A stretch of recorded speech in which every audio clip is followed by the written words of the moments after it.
ഇത്തരം ഇടപെടലുകൾ ഒന്നും തന്നെയും ഒരു ഫലവും ചെയ്യുന്നില്ല എന്നുള്ളതാണല്ലോ ഇപ്പോൾ ഈ പ്രതിഷേധത്തിന്റെ ഒക്കെ ആധാരം. ലഗേഷ് ജോണി ചൂണ്ടിക്കാണിച്ചതുപോലെ തന്നെ വയനാടൻ കാടുകൾക്ക് ഉൾക്കൊള്ളാൻ കഴിയുന്ന മൃഗങ്ങളെ മാത്രമേ വയനാടൻ കാടുകളിലേക്ക് നിലനിർത്തേണ്ടതുള്ളൂ. ബാക്കിയുള്ളവയെ പുറത്തേക്ക് കടത്താൻ കഴിയണം എന്നുള്ളത് എത്ര കണ്ട് യാഥാർത്ഥ്യ ബോധമുള്ള നിരീക്ഷണമാണ്. അതിന് നമുക്ക് ഒരു ഘട്ടം ഘട്ടമായിട്ടെങ്കിലും ആ പ്രക്രിയയിലേക്ക് കടക്കേണ്ടതുണ്ടോ? കടക്കാൻ കഴിയുമോ?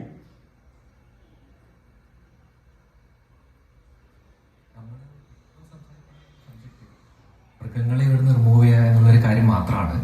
പക്ഷേ ലോങ് ടേമിൽ എങ്ങനെയാണ് ഈ ലാൻഡ്സ്കേപ്പിനെ മാനേജ് ചെയ്യുക എന്നുള്ള കാര്യമാണ് കുറച്ചും കൂടെ അഡ്രസ് ചെയ്തിരിക്കുന്നത്. എന്തുകൊണ്ടാണ് മൃഗങ്ങൾ പുറത്തേക്ക് ഇറങ്ങുന്നത് എന്നുള്ളതിനെ പറ്റി ഒരു സംസാരം ഉണ്ടാവുന്നില്ല. അതായത് കാട്ടിനുള്ളിൽ കുടിവെള്ളം മാത്രമല്ല, എക്സോട്ടിക് ഇൻവേസീവ് സ്പീഷീസുകൾ, അതായത് അധിനിവേശ സസ്യങ്ങളുടെ എണ്ണം വളരെയധികം വർദ്ധിച്ചിട്ടുണ്ട്. പിന്നെ ജോണി സാർ പറഞ്ഞതുപോലെ നമ്മുടെ അടുത്തുള്ള സംസ്ഥാനങ്ങളിലെ നാഗർഹോളെ, ബന്ദിപ്പൂർ, മുതുമലൈ, ബിലിഗിരി രംഗസ്വാമി, സത്യമംഗലം ടൈഗർ റിസർവുകൾ, ഇതെല്ലാം കൂടെ ചേർന്ന ഒരു വലിയ ലാൻഡ്സ്കേപ്പിനെയാണ് നമ്മൾ നീൽഗിരി ബയോസ്ഫിയർ റിസർവ് എന്ന് പറയുന്നത്.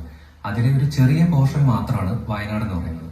അതിൽ ഈ കാടുകളിൽ 90% പ്രൊട്ടക്റ്റഡ് ഏരിയയിൽ നിൽക്കുന്ന സ്ഥലങ്ങളും യഥാർത്ഥത്തിൽ ഒറിജിനൽ ഫോറസ്റ്റ് അല്ല. ഇതെല്ലാം ഒരു തവണ ബ്രിട്ടീഷേഴ്സായിട്ടും പിന്നീട് ഫോറസ്റ്റ് ഡിപ്പാർട്ട്മെന്റിന്റെ പ്ലാനുകളിലായിട്ടും ക്ലിയർ ചെയ്യപ്പെട്ട് പ്ലാന്റേഷൻസ് ആക്കിയവയോ അല്ലെങ്കിൽ ഇതിന്റെ സെക്കൻഡറി ഗ്രോത്തോ ആണ്.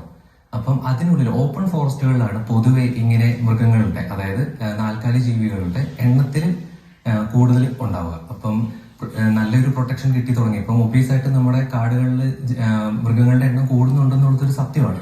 പക്ഷെ അധിനിവേശ സസ്യങ്ങള് കാട്ടിനുള്ളിൽ വന്നതിന് ശേഷം പല സ്ഥലങ്ങളിലും ഇവർക്ക് മതിയായ ഫുഡ് സോഴ്സസ് ഇല്ലാതാവുന്നു എന്ന് പറയുന്നത് ഒരു ഫാക്ടറാണ്. പിന്നെ നമ്മൾ സീസണലി നോക്കിക്കഴിഞ്ഞിട്ടുണ്ടെങ്കിൽ വയനാട്ടിലേക്കും അതുപോലെ അടുത്തുള്ള ഗൂഡല്ലൂരിലേക്കാണെങ്കിലും കൂർഗിലേക്കാണെങ്കിലും അതുപോലെ കബിനി നദിയുടെ കാശ്മീർ ഏരിയയിൽ കിടക്കുന്ന കുറച്ച് കർണാടകയിലുള്ള സ്ഥലങ്ങളിലേക്ക് വലിയ തോതിൽ ആനകളും മറ്റു മൃഗങ്ങളും മൈഗ്രേറ്റ് ചെയ്ത് വരുന്നത് ശ്രദ്ധിക്കാൻ പറ്റും.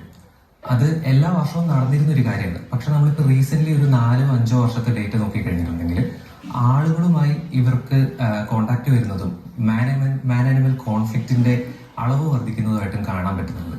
അതിനുള്ള കോർ റീസൺ ആണ് നമ്മളിവിടെ അഡ്രസ് ചെയ്യേണ്ടത്. അത് ലാൻഡ്സ്കേപ്പിൽ വന്ന മാറ്റങ്ങൾ നമ്മളിപ്പം മറ്റ് കാടുകളെ കാണുന്ന പോലെ ഈ ഒരു ലാൻഡ്സ്കേപ്പിനെ കാണുന്നത് തന്നെ ഒരു പ്രശ്നമാണ്. കാരണം ഇതൊരു നാച്ചുറൽ ഫോറസ്റ്റ് അല്ല. നാച്ചുറൽ ഫോറസ്റ്റിനെ കാണുന്ന പോലെ ഒരു നാച്ചുറൽ റീജനറേഷൻ ഈ സ്ഥലങ്ങളിൽ ഉണ്ടാവുന്നില്ല എന്നുള്ളതൊരു യാഥാർത്ഥ്യമാണ്. പിന്നെ പുഴകളിൽ ഇപ്പം ഞാൻ വർക്ക് ചെയ്യുന്നത് കബിനി റിവറിന്റെ കാശ്മീരിലാണ്, കർണാടകയിലും വയനാട്ടിലും തമിഴ്നാട്ടിലുമായിട്ട്. ഈ പറയുന്ന ലാൻഡ്സ്കേപ്പിന്റെ ഒരു വലിയ ജലസ്രോതസ് എന്ന് പറയുന്നത് കബിനി നദിയാണ്. എന്റെ റിസർച്ചിൽ വന്ന ഒരു മെയിൻ കാര്യം എന്താണെന്ന് വെച്ച് കഴിഞ്ഞാൽ കബിനിയിലേക്ക് ഒഴുകുന്ന ചെറിയ തോടുകൾ, ഫസ്റ്റ് ആൻഡ് സെക്കൻഡ് ഓർഡർ സ്ട്രീമുകൾ ഒരുപാട് ഡ്രൈ ആയിപ്പോയിട്ടുണ്ട് കഴിഞ്ഞ കുറച്ച് വർഷങ്ങൾക്കുള്ളിൽ. അതിന്റെ ഒരു പ്രധാന കാരണം നമുക്ക് ക്ലൈമറ്റ് ചേഞ്ച് എന്ന് പറയുന്ന കാര്യം അൺഡിനയബിളി ഒരു വലിയ കാര്യമാണ്. അത് അഡ്രസ് ചെയ്യുന്നില്ല, എവിടെയും അതൊരു സംസാര വിഷയമാവുന്നില്ല. നമുക്ക് കേരളത്തിൽ ഒരു ക്ലൈമറ്റ് ആക്ഷൻ കമ്മിറ്റി ഇല്ല. അപ്പം അത് റീജിയണൽ ആയിട്ടും ലാൻഡ്സ്കേപ്പിനെ മൊത്തത്തിലായിട്ടും എങ്ങനെയാണ് ബാധിക്കുന്നത് എന്നുള്ളതിനെ പറ്റി പഠനങ്ങളില്ല. ഈ മൈഗ്രേഷൻ വരുമ്പം ആനിമൽസ് എങ്ങനെയാണ് ഡിസ്പേഴ്സ് ചെയ്യുന്നത് അത് തന്നെ ഓരോ വർഷത്തിലും വ്യത്യാസം വരുന്നുണ്ട്. ഇപ്പൊ 2018 നമുക്ക് പ്രളയം ഉണ്ടായ വർഷം കർണാടക കാടുകളിലും അത്യാവശ്യം മഴ ലഭിച്ചിരുന്നു. അപ്പം മൃഗങ്ങളുടെ എണ്ണത്തിൽ വയനാട്ടിലേക്ക് ഉണ്ടായിരുന്ന മൈഗ്രേഷനിൽ കുറവുണ്ടായിരുന്നു. എന്നാൽ ഈ വർഷം നമുക്ക് മൺസൂണിന്റെ പാറ്റേൺ വളരെ ഡിഫറെന്റ് ആയിട്ടാണ് ഹിറ്റ് ചെയ്തത്. വയനാടിനെ നമുക്ക് വളരെയധികം മഴ കുറവായിരുന്നു. അതുകൊണ്ട് തന്നെ ഇപ്പം അവശേഷിക്കുന്ന പച്ചപ്പിലേക്ക് മൃഗങ്ങൾ മൂവ് ചെയ്ത് തുടങ്ങിയിട്ടുണ്ട്. വലിയ തോതിൽ മൃഗങ്ങൾ വയനാട്ടിലേക്ക് മൈഗ്രേറ്റ് ചെയ്യുന്നുണ്ട്. എന്നാൽ അതിന്റെ അർത്ഥം എല്ലാ മൃഗങ്ങളും പ്രശ്നക്കാരാണെന്നും അല്ല. അതിൽ തന്നെ റോഗ് എലിഫൻസ് ഉണ്ട്, വളരെ ബുദ്ധിമുട്ടുണ്ടാക്കുന്ന മൃഗങ്ങളുണ്ട്, എണ്ണത്തിൽ വളരെ കുറവായിരിക്കും.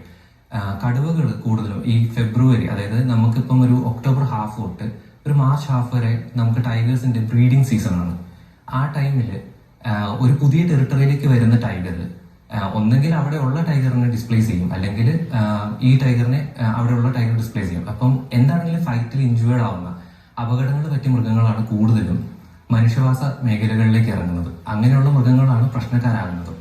അത് നമുക്ക് അതിനൊരു കൃത്യമായ ഒരു ട്രാക്കിംഗ് സംവിധാനം 3 സംസ്ഥാനങ്ങളും കൂടെ യോജിച്ച് ഒരു തീരുമാനത്തിലേക്ക് എത്തിച്ചില്ല എന്നുണ്ടെങ്കിൽ, അതായത് വയനാടിനെ മാത്രം നമ്മൾ കൺസിഡർ ചെയ്ത് കഴിഞ്ഞാൽ വയനാട് ഒരു ചെറിയ ലാൻഡ്സ്കേപ്പാണ്. ഇതിനെ കമ്പയർ ചെയ്യുമ്പോൾ ഇപ്പൊ Nagarhole, Bandipur, Mudumalai tiger reserves combine ചെയ്താൽ വയനാട് ഡിസ്ട്രിക്റ്റിനേക്കാളും വലുതാണത്.